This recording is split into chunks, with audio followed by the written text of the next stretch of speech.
اللهم تقبل مني شهر رمضان، واغفر لي فيه ما تقدم من ذنبي وما تأخر. اللهم اجعل لي نصيبا من كل خير تنزل فيه بجودك يا أجود الأجودين، وأذقني فيه حلاوة ذكرك وأداء شكرك، واحفظني فيه بحفظك يا أرحم الراحمين. اللهم اجعلني فيه من عبادك الصالحين، من عبادك القانتين المستغفرين المقربين.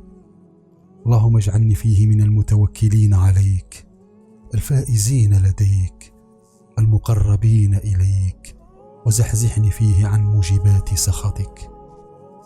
اللهم أعني على صيامه وقيامه بتوفيقك يا هادي المضلين. اللهم قربني إليك برحمة الأيتام، وإطعام الطعام، وإفشاء السلام، وصحبة الكرام.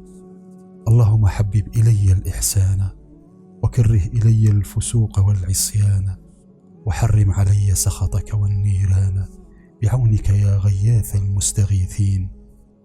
اللهم لا تؤاخذني فيه بالعثرات، وأقني فيه من الخطايا والهفوات، ولا تجعلني فيه عرضا للبلايا والآفات.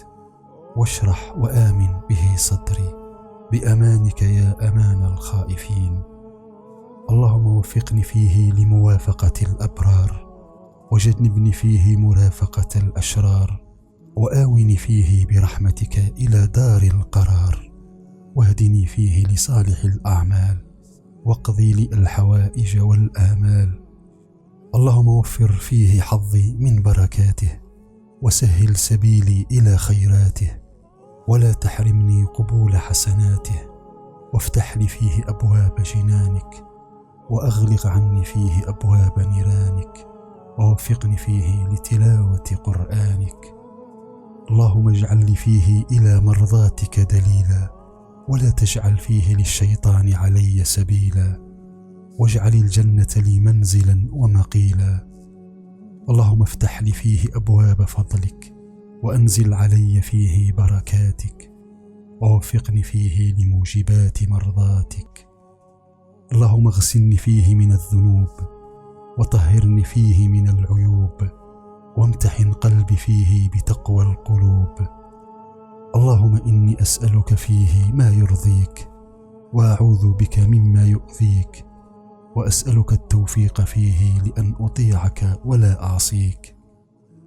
اللهم واجعلني فيه محبا لأوليائك، معاديا لأعدائك، مستنا فيه بسنة خاتم أنبيائك.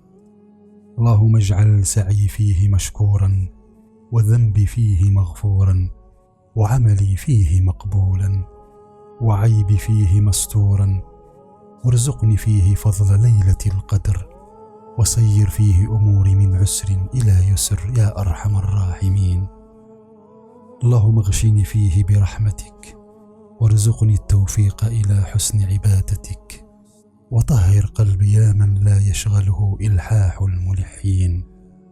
اللهم إنك كريم عفو تحب العفو فاعف عني. اللهم إنك كريم عفو تحب العفو فاعف عني. اللهم إنك كريم عفو تحب العفو فاعف عني يا أرحم الراحمين.